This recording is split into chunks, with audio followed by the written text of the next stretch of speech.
So for my interview, I was kind of, I don't know, I was kind of upset with how it went. Not upset, I thought I did well, and I got a good grade on it, but I thought I could have done a lot better. The first thing is I talked extremely fast. I was a bit nervous, coming in. I know there's a lot of programmers and CSIA, CS majors in the room, so I was kind of nervous from like, oh, how are they going to judge me, you know what I mean? Will they say like, this kid hasn't done anything, I've done so much more than him? Or are they going to say, he doesn't really know what he's talking about, stuff like that. So I think that kind of added to the fast talk. And then I had a lot of ideas that I really didn't want to forget, so like I'm thinking in my head and just spewing it out really fast, so I would have liked to slow down a little more. The other issue I was kind of bummed about was that I didn't really talk about how I could help out the company. So when you're giving an interview, what a lot of people touched on when they were critiquing other people's interviews, including mine, was that you want to answer the question obviously, but you want to answer the question in a way so that they know that how you can help the company.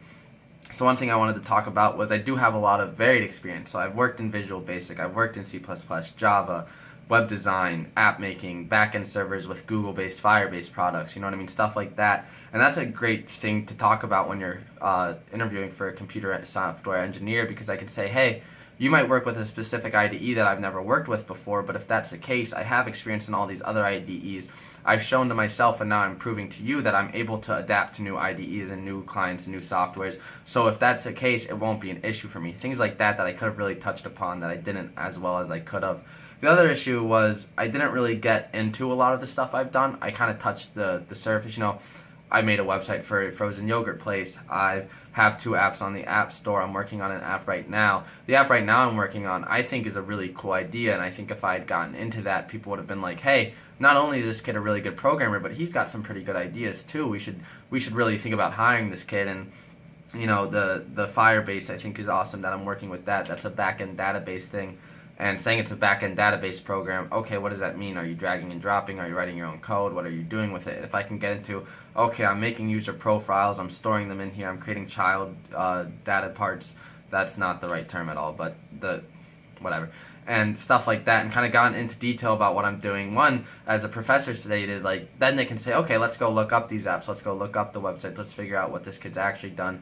And 2, it shows, okay, this kid's actually doing stuff, you know what I mean? Anyone can make an app per se. There are websites you can buy, like apps, or you can buy programs that basically make the app for you. So am I doing this, or am I actually writing my own code? All that sort of stuff I felt like I could have gotten a little bit deeper into. All in all, I think I showed that I have a lot of experience, and I think in an interview they would have said, okay, this kid does have a lot of experience, but at the same time, I think they would have liked to see a bit more depth in what I was talking about. It is kind of tough when you have one question and you're supposed to talk about it, because in an interview what would have been 4 or 5 questions, you now have to try to tie it all into one and stay organized and stay on one central point.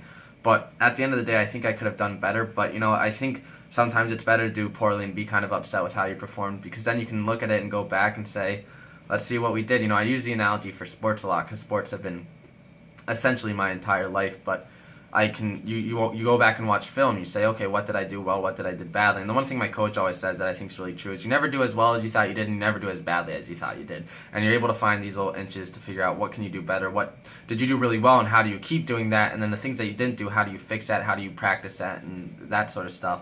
So, like I said, I think I could have done a lot better on this one, but at the end of the day, I'm happy with how I did. I just think I could have done a lot better. But I have a lot of things to learn from it, and I think that's going to help in these upcoming 2 speeches that we're going to give. I'm excited for this group presentation.